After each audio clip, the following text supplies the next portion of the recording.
നമസ്കാരം, എല്ലാവർക്കും KSR ക്ലാസിൻ്റെ 16ാം ഭാഗത്തിലേക്ക് സ്വാഗതം. കഴിഞ്ഞ ക്ലാസ്സിൽ നമ്മൾ PTA കുറിച്ചാണ് വിശദമായി സംസാരിച്ചത്. Permanent travelling allowance, PTA. രണ്ടാം ഭാഗം TA-യുടെ രണ്ടാം ഭാഗമായ PCA ആണ് ഇന്നത്തെ വിഷയം. പെർമനൻറ്റ് കൺവേയൻസ് അലവൻസ്, അതാണ് PCA. PTA-യുമായി കമ്പയർ ചെയ്തിട്ടാണ് നമ്മളിന്ന് പെർമനൻറ്റ് കൺവേയൻസ് അലവൻസ് ഡിസ്കസ് ചെയ്യുന്നത്. PTA എന്ന് പറഞ്ഞാൽ given to officers as a part of their duty they have to travel regularly within their jurisdiction and the jurisdiction expands beyond their headquarters. അങ്ങനെയുള്ളവർക്കാണ് PTA കൊടുക്കുന്നത്. ഡ്യൂട്ടിയുടെ ഭാഗമായി അധികാരപരിധിക്കുള്ളിൽ നിരന്തരം യാത്ര ചെയ്യേണ്ടിയുള്ളവരും ഈ അധികാരപരിധി തൻ്റെ ഹെഡ് ക്വാർട്ടറിൽ നിന്നും കൂടുതൽ ഹെഡ് ക്വാർട്ടറിനേക്കാൾ പുറത്തേക്ക് വ്യാപിച്ച് കിടക്കുന്നതുമായിട്ടുള്ള ഉദ്യോഗസ്ഥന്മാർക്കാണ് നോർമലി PTA അവതരിപ്പിക്കുക കൊടുക്കുക. PCA എന്ന് പറഞ്ഞാൽ PCA ഡ്യൂട്ടിയുടെ ഭാഗമായി ഇതുപോലെ തന്നെ തൻ്റെ അധികാരപരിധിക്കുള്ളിൽ നിരന്തരം യാത്ര ചെയ്യേണ്ടുന്നവർക്കാണ് PCA-യും കൊടുക്കുന്നത്. ഒരൊറ്റ വ്യത്യാസമേ ഉള്ളൂ. PCA is restricted to those officers whose jurisdiction is limited within their headquarters. അധികാരപരിധിക്കകത്ത് സ്ഥിരമായി യാത്ര ചെയ്യേണ്ടവരെയാണ് PCA വാങ്ങിക്കുന്നവരും. പക്ഷേ അവരുടെ അധികാരപരിധി ഈ ഹെഡ് ക്വാർട്ടറിനകത്ത് ഒതുങ്ങി നിൽക്കും. 8 കിലോമീറ്ററിനകത്ത് ഒതുങ്ങി നിൽക്കും. ഉദാഹരണമാണ് PCA വാങ്ങുന്ന ചില ഉദ്യോഗസ്ഥന്മാരെ പരിചയപ്പെടാം. വില്ലേജ് ഓഫീസർക്ക് മന്ത്ലി ഒരു PCA ഉണ്ട്, പെർമനൻറ്റ് കൺവേയൻസ് അലവൻസ് ഉണ്ട്. അവർക്ക് ഒരു വില്ലേജിൻ്റെ അധികാര പരിധി ഒരു വില്ലേജിൻ്റെ വിസ്തൃതി എന്ന് പറഞ്ഞാൽ 8 കിലോമീറ്റർ റേഡിയസ് ആയി വെച്ച് ഒരു സർക്കിൾ വരയ്ക്കുകയാണെങ്കിൽ അതിനകത്ത് ഒതുങ്ങുന്നതേ ഉള്ളൂ ഒരു വില്ലേജിൻ്റെ വിസ്തൃതി എന്ന് പറഞ്ഞാൽ. 8 കിലോമീറ്റർ പുറത്തേക്ക് പോവില്ല. അതുപോലെ തന്നെയാണ് പഞ്ചായത്ത് സെക്രട്ടറി, അതുപോലെ തന്നെയാണ് agriculture officer, sub inspector of police. ഇങ്ങനെ ഒരുപാട് വിഭാഗം ജീവനക്കാർ PCA വാങ്ങുന്നവരായിട്ടുണ്ട്. അവരൊക്കെ അവരുടെ അധികാര പരിധിക്കകത്ത് as a part of their duty they have to travel within their jurisdiction, but their jurisdiction is limited within their headquarters. ചെറിയ യാത്രകളേ ഉള്ളൂ. അതുകൊണ്ട് തന്നെ ഇവിടെ PTA-യിൽ ഒരു നിശ്ചിത നമ്പർ ഓഫ് ഡേയ്സ് പറഞ്ഞിരുന്നു. ഇവിടെ അങ്ങനെ നിശ്ചിത നമ്പർ ഓഫ് ഡേയ്സ് ഒന്നും പറയുന്നില്ല. മിനിമം ഇത്ര ദിവസം പോകണം, അങ്ങനെയാണ് ഇത്ര രൂപ PTA. അത്രയും ദിവസം പോയില്ലെങ്കിൽ relative reduction will be done from the PTA. അതൊക്കെ PTA-യിൽ നമ്മൾ പറഞ്ഞ കാര്യങ്ങളാണ്. അതൊന്നും ഇവിടെ ഇല്ല. നിശ്ചിത നമ്പർ ഓഫ് ഡേയ്സ് പോകണമെന്നില്ല. പിന്നെ ഡ്യൂട്ടിയുടെ ഭാഗമായി മറ്റെന്തെങ്കിലും ഔട്ട് സ്റ്റേഷൻ ഡ്യൂട്ടിക്ക് വേണ്ടി പോയാൽ ആ സമയത്ത് ഇവിടെ PTA കുറവ് ചെയ്ത പോലെ PCA കുറവ് ചെയ്യേണ്ട കാര്യമില്ല. എന്ന് പറഞ്ഞാൽ ഒരു മാസത്തിൽ ഒരു 4 ദിവസം ഒരു PCA വാങ്ങിക്കുന്ന ഒരു ഓഫീസർ ഡ്യൂട്ടി ഓഫീസിലില്ല. പക്ഷേ അവർ ഡ്യൂട്ടിയുടെ ഭാഗമായി മറ്റൊരു സ്ഥലത്ത് ഒരു ട്രെയിനിങ്ങിനോ ഏതെങ്കിലും കോഴ്സുകൾക്കോ ഒക്കെ പങ്കെടുക്കാൻ വേണ്ടി പോയതായിരിക്കും. അങ്ങനെ പോകുന്നവർക്ക് എത്ര ദിവസമാണോ അവർ സ്റ്റേഷനിൽ നിന്ന് വിട്ടുനിന്നത് അത്രയും ദിവസത്തിന് ആനുപാതികമായി PTA കുറവ് ചെയ്ത മാതിരി അവരുടെ PCA കുറവ് ചെയ്യില്ല. അപ്പോൾ PCA-യും PTA-യും തമ്മിലുള്ള ഒരു ഡിഫറൻസ് ആണ് ഈ പറഞ്ഞത്. ഇനി PTA-യും PCA-യും തമ്മിലുള്ള ചില സിമിലാരിറ്റീസും ഉണ്ട്. രണ്ടും ജോയിനിങ് ടൈമിൽ PTA-യും PCA-യും വാങ്ങിക്കാൻ പാടില്ല. നമുക്കറിയാം ജോയിനിങ് ടൈം എന്ന് പറഞ്ഞാൽ നമ്മൾ ചാർജ് മറ്റൊരാൾക്ക് കൊടുത്തിട്ടാണ് പോകുന്നത്. PTA-യിൽ നമ്മൾ ഡിസ്കസ് ചെയ്ത പോലെ തന്നെ we have given our charge to somebody else and they are looking after the duties and responsibilities of your post now because you are relieved from that office now and you are under joining time. അപ്പോൾ ആ ടൈമിൽ even though the officer is eligible for PCA, it is not recommended to claim PCA during joining time as well as during leave period. കാരണം ലീവാണെങ്കിലും ഇതുപോലെ തന്നെയാണ്. ലീവിൽ പോകുമ്പോൾ charge മറ്റൊരാൾക്ക് hand over ചെയ്താൽ വരിക. അങ്ങനെ ഒരു ചാർജ് ഹാൻഡ് ഓവർ ചെയ്ത് പോയി ലീവിലാണെങ്കിൽ അപ്പോഴും എന്ത് ചെയ്യാൻ പാടില്ല, PCA ക്ലെയിം ചെയ്യാൻ പാടില്ല. അപ്പം ഇത് രണ്ടും PTA-യും PCA-യും തമ്മിലുള്ള ഒരു സിമിലാരിറ്റിയാണ്. Both PCA and PTA cannot be claimed during leave and joining time. പക്ഷെ PTA PCA തമ്മിൽ ഈ ക്ലെയിമിങ്ങിലുള്ള ഡിഫറൻസ് എന്താ? ഒഫീഷ്യൽ പർപ്പസിനാണെങ്കിലും ഓഫീസിൽ നിന്നും വിട്ടുനിന്നാൽ ആ വിട്ടുനിന്ന ഡേയ്സിന് PTA റിഡ്യൂസ് ചെയ്യപ്പെടും, കുറവ് ചെയ്യപ്പെടും. അതേസമയം PCA അങ്ങനെ കുറവ് ചെയ്യപ്പെടില്ല. അതാണ് PCA-യും PTA-യും ക്ലെയിം ചെയ്യുമ്പോൾ നമ്മൾ ഓർത്തിരിക്കേണ്ട വ്യത്യാസം. രണ്ടും തമ്മിലുള്ള സാമ്യം എന്താണ്? രണ്ടും ജോയിനിങ് ടൈമിലും അതുപോലെ തന്നെ ലീവ് പീരിയഡിലും രണ്ടും വാങ്ങിക്കാൻ പാടില്ല. ഇത് ബേസ് ചെയ്തിട്ട് ഒരു ക്വസ്റ്റ്യൻ വന്നിരുന്നു. ഏത് സമയത്താണ് both PTA and PCA cannot be claimed എന്ന് പറഞ്ഞിട്ട് 4 ഓപ്ഷൻസ് തരും. when the officer is away from duty, away from headquarter in connection with any other official purposes, or when on joining time, on leave, both on leave and joining time. 4 options തരും. Option D ആണ് അവിടെ ശരി. Joining ടൈമും ഇതും ഏത് ലീവിലും രണ്ടും claim ചെയ്യാൻ പാടില്ല. അതാണ് PCA-യുമായി ബന്ധപ്പെടുത്തി നമുക്ക് പറയാനുള്ള കാര്യങ്ങൾ. അപ്പോൾ നമ്മൾ PTA പഠിച്ചു, PCA പഠിച്ചു. ഇനി നമ്മൾ ടിയുടെ മൂന്നാമത്തെ ഭാഗമായിട്ടുള്ള മൈലേജ് അലവൻസിനെ കുറിച്ചാണ് പറയുന്നത്. മൈലേജ് അലവൻസ് എന്ന് പറഞ്ഞാൽ നമ്മൾ MA എന്ന് അതിനെ ചുരുക്കി പറയും. Mileage allowance or MA. എന്താണ് മൈലേജ് അലവൻസ് ഓർ MA എന്ന് പറഞ്ഞാൽ? ദൂരബത്ത എന്നേ അതിനർത്ഥമുള്ളൂ. ദൂരബത്ത. എങ്ങനെയാണ് ഒരു ഓഫീസറുടെ ദൂരബത്ത കണക്കാക്കുക? അത് കണക്കാക്കുന്നത് ഓഫീസർ എങ്ങനെയാണ് ട്രാവൽ ചെയ്തത് എന്നതിനെ ബേസ് ചെയ്തിട്ടാണ്. എങ്ങനെയാണ് ട്രാവൽ ചെയ്തത് എങ്ങനെയാണ് കണ്ടുപിടിക്കുക? അത് ഓഫീസർ TA നോട്ടിലുണ്ടാവും. ട്രെയിനിൽ യാത്ര ചെയ്യാം, ബസ്സിൽ യാത്ര ചെയ്യാം, ഫ്ലൈറ്റിൽ യാത്ര ചെയ്യാം. ഇതിനൊക്കെ ഓരോ നിയമങ്ങളുണ്ട്. ഫ്ലൈറ്റിൽ എല്ലാവർക്കും യാത്ര ചെയ്യാൻ കഴിയില്ല. അത് പ്രത്യേക ടൈം സ്കെയിലിൻ്റെ ആ ഭാഗം വരുമ്പോൾ പറയാം. ട്രെയിനിൽ യാത്ര ചെയ്യണം, പരമാവധി റെയിൽ കണക്ടിവിറ്റി ഉണ്ടെങ്കിൽ ട്രെയിനിൽ യാത്ര ചെയ്യണം എന്നാണ് TA-യിലെ അടിസ്ഥാന പ്രമാണം. Train journey shall be given preference. Train ജേണിക്ക് പ്രിഫറൻസ് കൊടുക്കണം. അല്ലാത്തടത്ത് മാത്രമേ എന്ത് ചെയ്യാൻ പറ്റുള്ളൂ? ബൈ റോഡ് പോകാൻ പറ്റുള്ളൂ. നമ്മൾ ജോയിനിങ് ടൈമിൽ പറഞ്ഞിട്ടുണ്ട് അങ്ങനൊരു കാര്യം. ജോയിനിങ് ടൈമിൽ ആ പോർഷൻ എടുക്കുന്ന സമയത്ത് പറഞ്ഞിട്ടുണ്ട് ഈ കാര്യം. അപ്പോൾ ഏത് മോഡ് ഓഫ് കൺവേയൻസ് അറിയണം. മോഡ് ഓഫ് കൺവേയൻസ് നമുക്ക് മൂന്ന് തരത്തിലാണ് ഉപയോഗിക്കുക. MA കണ്ടുപിടിക്കുക. അപ്പോൾ നമുക്ക് ആദ്യം ട്രെയിനിൻ്റെ നോക്കുക.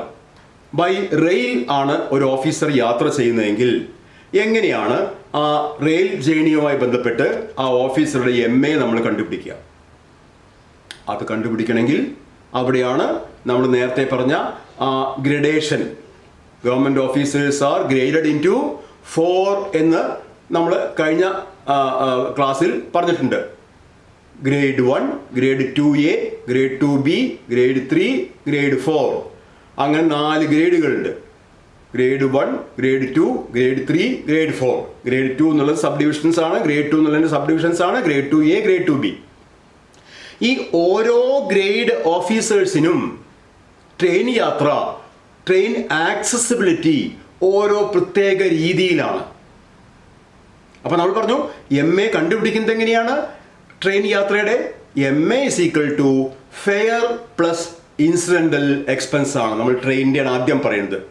MA for train journey is equal to fare plus incidental expenses. Fare എന്ന് പറഞ്ഞാൽ യാത്രാക്കൂലി, ticket fare plus incidental expenses. എന്താ ഇൻസിഡന്റൽ എക്സ്പെൻസസ് എന്ന് പറഞ്ഞാൽ? വഴിച്ചിലവുകൾ. വഴിച്ചിലവ് എന്ന് പറഞ്ഞാൽ എന്താ? യാത്രയ്ക്കൂടെ യാത്രയിൽ വല്ലപ്പോഴും ലോങ് ജേണിയൊക്കെ ആണെങ്കിൽ ഭക്ഷണത്തിനും മറ്റുമായി ചെലവാക്കുന്ന പൈസ ഒരു പ്രത്യേക ചില നിബന്ധനകൾക്ക് വിധേയമായിട്ട് എന്ത് ചെയ്യും? സർക്കാർ നൽകും. അതാണ് ഏത്? ഈ പറയുന്ന ഇൻസിഡന്റൽ എക്സ്പെൻസസ്. അതൊക്കെ ഡീറ്റെയിൽ പറയാം നമുക്ക്. അപ്പൊ ചുരുക്കി പറഞ്ഞാൽ MA = fair plus incidental expenses. അപ്പൊ ആ ഫെയറിനും ഇൻസിഡന്റൽ എക്സ്പെൻസിനും ഡിഫറെന്റ് ക്ലാസ് ഓഫ് ഓഫീസേഴ്സുമായിട്ട് നോക്കുമ്പോൾ വ്യത്യാസങ്ങളുണ്ട്. നമ്മൾ ഗ്രേഡ് 1 ഓഫീസർക്ക് നൽകുന്ന ഫെയർ ആവില്ല ഗ്രേഡ് 2A കൊടുക്കുക, അതല്ല 2B കൊടുക്കുക. ഗ്രേഡ് 1 ഓഫീസേഴ്സ് കൊടുക്കുന്ന ഇൻസിഡന്റൽ എക്സ്പെൻസുകളല്ല ഗ്രേഡ് 2B ഓഫീസേഴ്സിന് കൊടുക്കുക, അല്ലെങ്കിൽ ഗ്രേഡ് 2A ഓഫീസേഴ്സിന് കൊടുക്കുക, അതല്ല ഗ്രേഡ് 3ക്ക്. ഗ്രേഡ് 4നാണെങ്കിൽ വീണ്ടും വ്യത്യാസങ്ങളുണ്ട്. അപ്പൊ അതിനെക്കുറിച്ചാണ് ഇനി നമ്മൾ ഡീറ്റെയിൽ ആയിട്ട് പഠിക്കാൻ പോകുന്നത്, based on the grade of the office. അപ്പൊ നമുക്ക് ഓഫീസറുടെ MA കണക്കാക്കണമെങ്കിൽ നമുക്ക് എന്തൊക്കെയാണ് വേണ്ടത്? മിനിമം അദ്ദേഹത്തിന്റെ ബേസിക് പേ അറിയണം. ബേസിക് പേ അറിഞ്ഞാൽ ഗ്രേഡ് കണ്ടുപിടിക്കാം. ഗ്രേഡ് അറിഞ്ഞാൽ ആ ഗ്രേഡിലുള്ള ഓഫീസർമാർക്ക് നൽകുന്നത് എന്തൊക്കെയാണ് എന്ന് നമുക്ക് അറിയണം. അതും നമ്മൾ ബൈ ഹാർട്ട് പഠിച്ചു പോകേണ്ട കാര്യമില്ല. ഒരു ബേസിക് ആയിട്ട് കുറച്ച് കാര്യങ്ങൾ അറിഞ്ഞാൽ നിങ്ങൾ കൊണ്ടുപോകുന്ന ആ പുസ്തകത്തിൽ ഈ കാര്യങ്ങളൊക്കെ ഉണ്ട്. ഇപ്പോൾ ഉദാഹരണത്തിന് ഒരു ഗ്രേഡ് 1 ഓഫീസറാണ് ട്രാവൽ ചെയ്യുന്നത്. ഒരു ഗ്രേഡ് 1 ഓഫീസർ ആണ് ട്രാവൽ ചെയ്യുന്നത് എന്നുണ്ടെങ്കിൽ ആ ഗ്രേഡ് 1 ഓഫീസറുടെ ക്ലാസ് ഓഫ് എന്താ പറയുക ആക്സസിബിലിറ്റി, ട്രെയിനിൽ ക്ലാസ് ഓഫ് ആക്സസിബിലിറ്റി എന്ന് പറഞ്ഞാൽ സെക്കൻഡ് AC ആണ്. സെക്കൻഡ് AC കമ്പാർട്ട്മെന്റിൽ a grade 1 officer can travel when he is travelling as a part of his duty. ആയിട്ട് ട്രാവൽ ചെയ്യുകയാണെങ്കിൽ ഹി ക്യാൻ ആക്സസ് സെക്കൻഡ് ACയിൽ അദ്ദേഹത്തിന് ട്രാവൽ ചെയ്യാം. ഇങ്ങനെ സെക്കൻഡ് ACയിൽ ട്രാവൽ ചെയ്യുന്ന ഒരു ഗ്രേഡ് 1 ഓഫീസറുടെ ഇൻസിഡന്റൽ എക്സ്പെൻസസ് എന്ന് പറഞ്ഞാൽ അത് 90 പൈസ പെർ കിലോമീറ്റർ ആണ്. 90 പൈസ പെർ കിലോമീറ്റർ, 90 പൈസ, 90 പൈസ. ഓരോ കിലോമീറ്റർ യാത്ര ചെയ്യുമ്പോഴും 90 പൈസ വീതം അദ്ദേഹത്തിന്റെ ക്രെഡിറ്റിൽ അദ്ദേഹത്തിന്റെ MA എന്ന ഹെഡിൽ വന്നുകൊണ്ടിരിക്കും. MA എന്ന ഹെഡിൽ വന്നുകൊണ്ടിരിക്കും ഓരോ കിലോമീറ്ററിനും 90 പൈസ വെച്ച്. അങ്ങനെ ഒരു ഓഫീസർ 100 കിലോമീറ്റർ ദൂരം സഞ്ചരിച്ചാൽ 100 × 0.9 അപ്പോൾ 90 രൂപ. 90 രൂപ അദ്ദേഹത്തിന് ഇൻസിഡന്റൽ എക്സ്പെൻസ് ആയി കിട്ടും എന്ന് അങ്ങനെ നിങ്ങൾ പഠിച്ചു വെക്കരുത്. അതിന് വേറെയും ചില കാര്യങ്ങളുണ്ട്. പെർ കിലോമീറ്റർ 90 പൈസയാണ് ഗ്രേഡ് 1 ഓഫീസർക്ക്. Grade 2B grade 2A officers ആണെങ്കിൽ അത് 70 പൈസയാണ്. ഗ്രേഡ് 2B ഓഫീസേഴ്സ് ആണെങ്കിൽ അത് 60 പൈസയാണ്. ഗ്രേഡ് 3 and 4 ഓഫീസേഴ്സ് ആണെങ്കിൽ അവർക്കും 60 പൈസ വീതമാണ്. ഇത് നമ്മൾ ബൈഹാർട്ട് പിടിക്കേണ്ട കാര്യമില്ല, ആ പുസ്തകത്തിലുണ്ട്. നമുക്ക് ക്ലാസ്സിന് വേണ്ടി പറയുന്നതേ ഉള്ളൂ. 90 പൈസയാണ് പെർ കിലോമീറ്റർ ഒരു ഗ്രേഡ് 1 ഓഫീസർ ട്രാവൽ ചെയ്യുമ്പോൾ. അപ്പൊ അദ്ദേഹത്തിന്റെ MA കണക്കാക്കി ചോദിച്ചിട്ടുണ്ടല്ലോ, an officer with a basic pay of 80,000 traveled from Thiruvananthapuram to Alappuzha, what is his MA? ഇങ്ങനെ ക്വസ്റ്റ്യൻ വന്നിട്ടുണ്ട്. ഫ്രമും ടു ഒക്കെ മാറിയിട്ടുണ്ടാവും എന്നേ ഉള്ളൂ, ബേസിക് പേ മാറിയിട്ടുണ്ടാവും. എങ്കിലും ഈ ടൈപ്പിൽ ക്വസ്റ്റ്യൻസ് വരും. എങ്ങനെയാണ് നമ്മൾ കണക്കാക്കുക? ബേസിക് പേ തന്നിട്ടുണ്ടല്ലോ, ഗ്രേഡ് നോക്കുക. ഗ്രേഡ് അറിഞ്ഞു, ഏത് ക്ലാസ് ഓഫ് ട്രാവലിനാണ് അദ്ദേഹത്തിന് എലിജിബിലിറ്റി നോക്കുക. ഇവിടെ 80,000 ആണ് ബേസിക് പേ എന്നുണ്ടെങ്കിൽ അദ്ദേഹം ഗ്രേഡ് 1 ഓഫീസറാണ്. അപ്പൊ സെക്കൻഡ് AC ഫെയർ അത് പ്രോബ്ലത്തിൽ തന്നിട്ടുണ്ടാവും. അപ്പൊ നിങ്ങൾ വിചാരിക്കും പ്രോബ്ലത്തിൽ തന്നിട്ടുണ്ടെങ്കിൽ പിന്നെ അത് ചെയ്താൽ പോരെ, എന്തിനാണ് വെറുതെ ഗ്രേഡ് കണ്ടുപിടിച്ച് സമയം കളയുന്നതെന്ന്. പ്രോബ്ലത്തിൽ ചിലപ്പോ ഒന്നിൽ കൂടുതൽ ഫെയറുകൾ തന്നിട്ടുണ്ടാവും. Second AC fare from Thiruvananthapuram to Alappuzha this much, third AC fare from Thiruvananthapuram to Alappuzha this much, sleeper charge this much. അങ്ങനെ വ്യത്യസ്തങ്ങളായ ഫെയർ ഒരേ പ്രോബ്ലത്തിൽ തന്നിട്ടുണ്ടാവും. എന്തിനാ? ഈ ബേസിക് പേ ഉള്ള ഓഫീസർക്ക് ഏത് ക്ലാസ് ഓഫ് ട്രാവലിങ്ങിനാണ് എലിജിബിലിറ്റി എന്നുള്ളത് നിങ്ങൾക്കറിയോ നോക്കണം, അതിനു വേണ്ടിയിട്ടാണ്. അപ്പോൾ അതറിയണമെന്നുണ്ടെങ്കിൽ നിങ്ങൾക്ക് ഗ്രേഡ് അറിയണം. ബേസിക് പേ നോക്കി ഗ്രേഡ് കണ്ടുപിടിക്കാൻ അറിയണം. അങ്ങനെ ഗ്രേഡ് കണ്ടുപിടിച്ച് കഴിഞ്ഞാൽ അത് വെച്ച് നിങ്ങൾ ക്ലാസ് ഓഫ് എലിജിബിലിറ്റി കണ്ടുപിടിക്കുക. അപ്പോൾ സെക്കൻഡ് AC ആണ്. ഫസ്റ്റ് ക്ലാസ് ഗ്രേഡ് 1 ഓഫീസറാണ്. അപ്പോൾ സെക്കൻഡ് AC ആക്സസിബിലിറ്റി ഉണ്ട്. സെക്കൻഡ് ACയിൽ ഫെയർ കൊടുക്കും. ആ ഫെയർ നമ്മൾ ആ പ്രോഡക്റ്റ് കൊടുത്തിട്ടുണ്ടെങ്കിൽ ആ ഫെയർ എടുത്ത് എഴുതുക. അത് എക്സാമിനാണെങ്കിൽ. അല്ല ഇത് ഡ്യൂട്ടിയുടെ ഭാഗമായിട്ടാണ് നിങ്ങൾക്ക് ചെയ്യേണ്ടി വരുന്നതെങ്കിൽ റെയിൽവേ വെബ്സൈറ്റിൽ പോയാൽ നിങ്ങൾക്കത് കിട്ടും. അത് ഒരു പക്ഷേ ആവശ്യക്കാരൻ തന്നെ ഒരു പക്ഷേ അന്വേഷിച്ച് നിങ്ങൾ കൊണ്ടുപോയി തന്നു തരും. അങ്ങനെയാണ് കൊണ്ടുവന്ന് തരുന്നത്. അതേപടി നിങ്ങൾ എഴുതരുത്. അത് ചെക്ക് ചെയ്യണം അത് തന്നെയാണോ എന്നുള്ളത്. എന്താണെങ്കിലും ആ സെക്കൻഡ് AC ഫെയർ അദ്ദേഹത്തിന് കൊടുത്തു. ഇനി അദ്ദേഹത്തിന് ഫെയർ മാത്രമല്ലേ ഉള്ളൂ. ആ ദൂരം യാത്ര ചെയ്യുന്നതിടയ്ക്ക് അദ്ദേഹം കഴിച്ച ഭക്ഷണത്തിനോ അദ്ദേഹം വെള്ളം കുടിച്ചിട്ടുണ്ടെങ്കിൽ അല്ലെങ്കിൽ പെപ്സി കഴിച്ചിട്ടുണ്ടെങ്കിൽ അത്തരത്തിലുള്ള കാര്യങ്ങൾക്കൊക്കെ അദ്ദേഹത്തിന് പണച്ചെലവില്ലേ? അത് മീറ്റ് ചെയ്യാനാണ് ഇൻസിഡന്റൽ എക്സ്പെൻസ് കൊടുക്കുന്നത്. അതെങ്ങനെയാണ് കണക്കാക്കുക? ഗ്രേഡ് 1 ഓഫീസർ ആണെങ്കിൽ പെർ കിലോമീറ്റർ 90 പൈസയാണ്. ഒരു കിലോമീറ്റർ 90 പൈസ. അപ്പോൾ 90 പൈസ അല്ലെങ്കിൽ 0.9 rupees 0.9 rupees into distance travelled in kilometres. 0.9 into distance travelled in kilometres. അത്രയും രൂപയായിരിക്കും അദ്ദേഹത്തിൻ്റെ ഇൻസിഡന്റൽ എക്സ്പെൻസ് നമ്മൾ ഈ പറഞ്ഞ നിയമപ്രകാരം. പക്ഷെ അതിന് ഒരു നിയമം കൂടി വരുന്നുണ്ട്. അതെന്താ? ഇങ്ങനെ കൊടുക്കുന്ന ഇൻസിഡന്റൽ എക്സ്പെൻസുകൾ ആ ഓഫീസറുടെ ഡെയിലി അലവൻസ് എന്താണോ അതിൻ്റെ പകുതിയെങ്കിലും വേണം.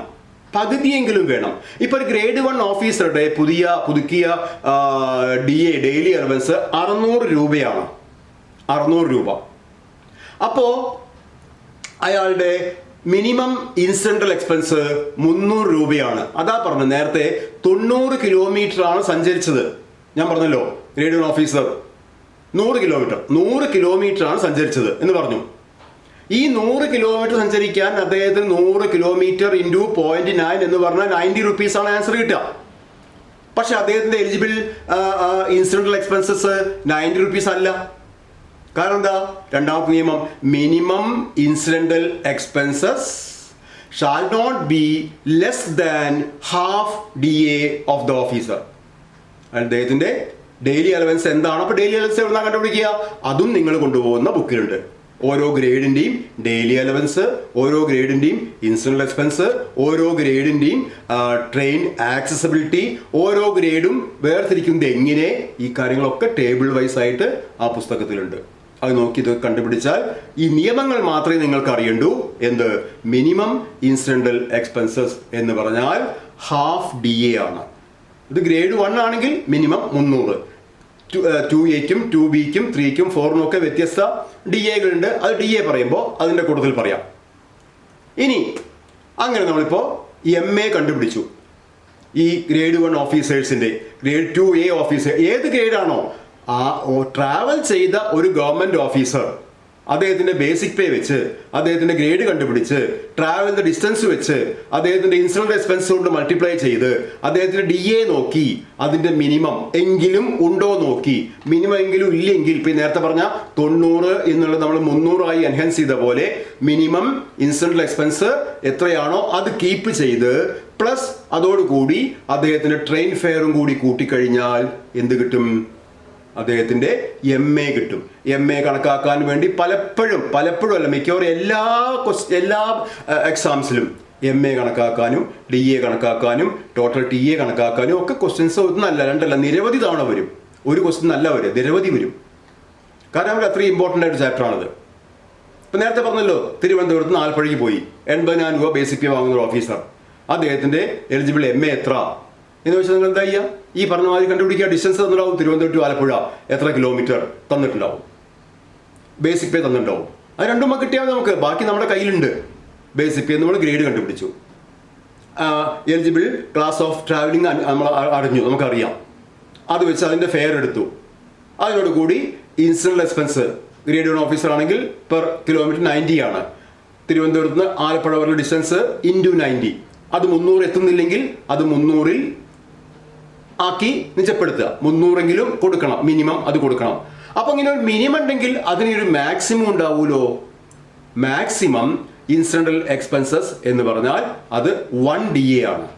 മാക്സിമം ഇൻസിഡന്റൽ എക്സ്പെൻസസ് എന്ന് പറഞ്ഞാൽ അത് 1 DA ആണ്. അതായത് 600-ലും കൂടുതൽ വരുന്നുണ്ടെങ്കിൽ കിലോമീറ്റർ ഇൻറ്റു 0.9 അത് 600-ലും കൂടുതൽ വരുന്നുണ്ടെങ്കിൽ 600 ആയി ലിമിറ്റ് ചെയ്യണം. എന്താണോ ആ ക്ലാസ് ഓഫ് എംപ്ലോയിയുടെ ഇൻസിഡൻ്റൽ എക്സ്പെൻസ് മൾട്ടിപ്ലൈ ചെയ്യുമ്പോൾ കിട്ടുന്ന തുക അത് ആ ക്ലാസ് ഓഫ് എംപ്ലോയിയുടെ DA എന്താണോ അതിൽ കൂടാൻ പാടില്ല. So minimum incidental expenses is half DA and that of maximum is 1 DA. അപ്പോൾ ബൈ ട്രെയിൻ എങ്ങനെ ഒരു ഓഫീസറുടെ MA കണ്ടുപിടിക്കാം എന്ന് നമ്മൾ പഠിച്ചു. ഇത് ബൈ ട്രെയിനാണ്. ഓരോ ക്ലാസ് ഓഫ് എംപ്ലോയീസിനും ഓരോ ഗ്രേഡ് ഓഫ് എംപ്ലോയീസിനും ഓരോ തരത്തിലാണ് അത് കണ്ടുപിടിക്കുക. ഓരോ തരത്തിലാണ് നമ്മൾ അതിൻ്റെ കാൽക്കുലേഷൻസ് അപ്ലൈ ചെയ്യാം. എന്നാൽ ഇനി ബൈ റോഡാണ് നിൽക്കുക. ബൈ റോഡാണ് പോകുന്നത്. അത് ഓഫീസറുടെ ഡിസ്ക്രിപ്ഷൻ അല്ല. ബൈ റോഡ് ഞാൻ ബൈ റോഡേ പോവുള്ളൂ എന്ന് നിർബന്ധിക്കല്ല എന്ന് പറയാൻ ഈ ട്രാവൽ ചെയ്ത ഓഫീസർക്ക് അധികാരമില്ല. നമ്മൾ നേരത്തെ പറഞ്ഞു, if rail connectivity is there, journey shall be performed by rail. ഇനി നിങ്ങൾ ബൈ ബസ്സിനാ പോയത് നിൽക്കുക, നിങ്ങൾക്ക് എങ്ങനെ വേണമെങ്കിൽ പോവാം. പക്ഷെ നിങ്ങൾക്ക് ലഭിക്കുന്ന TA എന്ന് പറഞ്ഞാൽ it is as per rail connectivity ഉണ്ടെങ്കിൽ അങ്ങനെ പോവുകയായിരുന്നെങ്കിൽ എന്ത് ലഭിക്കുമായിരുന്നോ അതിനെ ബേസ് ചെയ്തിട്ടുള്ള TA ആണ് നിങ്ങൾക്ക് മാക്സിമം ലഭിക്കുക. ഇനി ബസ്സാണെങ്കിലോ റെയിൽ കണക്ടിവിറ്റി ഇല്ലാത്ത സ്ഥലങ്ങളിൽ ബൈ ബസ്സേ ഉള്ളൂ. അങ്ങനെയാണെങ്കിൽ അവിടെ എല്ലാ ക്ലാസ് ഓഫ് ജീവനക്കാർക്കും ഒരേ എമൗണ്ട് ആണ്. അവിടെ ആ ഒരു ഗ്രേഡ് ഡിസ്ക്രിമിനേഷൻ അവിടെ ഇല്ല, വിവേചനം ഇല്ല. ഇത് എത്രയാത്? 2.5 rupees പെർ കിലോമീറ്റർ. അത് MA ആണ്. അവിടെ പലർക്കും വരുന്നൊരു തെറ്റ് അല്ലെങ്കിൽ സംഭവിക്കാവുന്ന ഒരു തെറ്റ് എന്ത് ചെയ്യും? ഈ 2.5 കൂടാതെ പെർ കിലോമീറ്റർ ആ ഗ്രേഡ് അനുസരിച്ച് ആ പൈസയും കൂടി കൊടുക്കും ഇൻസിഡൻ്റൽ എക്സ്പെൻസ് ആയിട്ട്. ഇത് അങ്ങനെയല്ല പറഞ്ഞിട്ടുള്ളത്. MA by road MA is equal to 2.5 rupees per kilometre എന്നാണ്. ഒരു കിലോമീറ്ററിന് 2.5 രൂപ MA ആണ്. അതിൽ എന്ത് ഉൾപ്പെട്ടു? അതിൽ ഫെയറും ഉൾപ്പെട്ടു, നിങ്ങളുടെ വഴിച്ചെലവും അനാമത്ത് ചിലവുകളും അതിൽ ഉൾപ്പെട്ടു.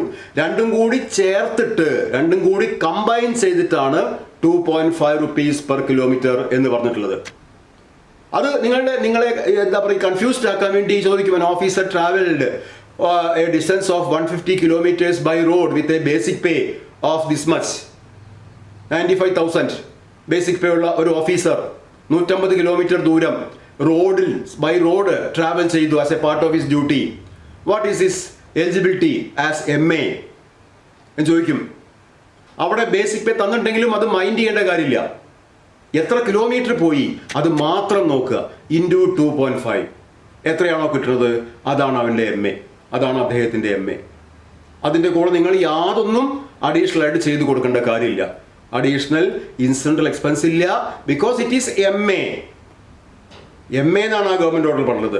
MA for road journey is 2.5 kilometers by per kilometre. ഒരു kilometre whatever be the grade of the officer. അതാണ് ബൈ റോഡ് ആകുമ്പോൾ. ഇനി എയർ ജേണിയും കൂടി ഉണ്ടല്ലോ. എയർ ജേണി എല്ലാ വിഭാഗം ക്ലാസ് 1 അല്ലെങ്കിൽ ഗ്രേഡ് 1 ഉദ്യോഗസ്ഥന്മാർക്കും 70,000 രൂപയിൽ കൂടുതൽ ബേസിക് പേ ഉണ്ടെന്ന് വിചാരിച്ച് ഗ്രേഡ് 1 ഓഫീസാണ് എന്ന് വിചാരിച്ച് എല്ലാ ഗ്രേഡ് 1 ഓഫീസർമാർക്കും എയർ ജേണിക്ക് എലിജിബിലിറ്റി ഇല്ല. അതിനൊരു ടൈം സ്കെയിൽ തന്നിട്ടുണ്ട്. 77,200, 1,40,500. ആ ടൈം സ്കെയിൽ ഏതാണ്? 77,200 to 1,40,500. ആ ടൈം സ്കെയിലിൽ ശമ്പളം വാങ്ങുന്നവർക്ക് അല്ലെങ്കിൽ അതിന് മുകളിൽ, ഈ ടൈം സ്കെയിലിലോ ഇതിന് മുകളിലെ ടൈം സ്കെയിലുകളിലോ ശമ്പളം വാങ്ങിക്കുന്നവർക്കാണ് എയർ ജേണിക്ക് എലിജിബിലിറ്റി ഉള്ളൂ. എയർ ജേണിക്ക് എലിജിബിലിറ്റി അത്രയേ ഉള്ളൂ. വളരെ ലിമിറ്റഡ് ആയിട്ടുള്ള ഓഫീസേഴ്സിനെ എയർ ജേണിക്ക് എലിജിബിലിറ്റി ഉണ്ട്. ലിമിറ്റഡ് എന്ന് പറഞ്ഞാൽ ടോട്ടൽ സർക്കാർ ജീവനക്കാരുടെ എണ്ണം എടുക്കുമ്പോൾ ലിമിറ്റഡ് ആയിട്ടുള്ള ഈ ടൈം സ്കെയിൽ കൂടുതൽ ശമ്പളം വാങ്ങിക്കുന്നവർ പലരും ഉണ്ടായിരിക്കും. പക്ഷേ total, when we compare the whole number of government employees, only a limited fraction is sanctioned with the air journey, and that is those officers who are drawing their salary or who are drawing their basic pay in the time scale of 77,200 to 1,40,500. അതാണ് air ജേണിക്കുള്ള eligibility. ഇനി air ജേയുടെ MA എത്രയാന്ന് ചോദിക്കും. അത് rail പോലെ based on kilometres അല്ല. Whatever be the distance for an air journey 1 DA is given as incidental expenses. Air journey ഫെയറിന് പുറമെ ഒരു DA കൂടി കിട്ടും. കേരളത്തിൽ നിന്ന് ഡൽഹിക്ക് പോവുകയാണ് ബൈ എയർ. കിലോമീറ്റർ എത്ര ഉണ്ട്? 1 കിലോമീറ്ററിന് 90 പൈസ വെച്ച് കൊടുക്കാൻ പറ്റുമോ? അതിൻ്റെ ആവശ്യമില്ല. കാരണം അത്രയും കിലോമീറ്റർ ബൈ എയർ ആവുകൊണ്ട് 3-4 മണിക്കൂർ കൊണ്ട് എത്തും. അപ്പോൾ ഒരു DA ആണ് അവിടെ എയർ ജേണിക്ക് കൊടുക്കുന്ന ഇൻസിഡൻ്റൽ എക്സ്പെൻസ്. പലപ്പോഴും ചോദിച്ചിട്ടുണ്ട്. Incidental expenses for air journey is limited to 1 DA. ഒരു DA ആണ്. Incidental expenses for train journey minimum is ½ DA, maximum is 1 DA.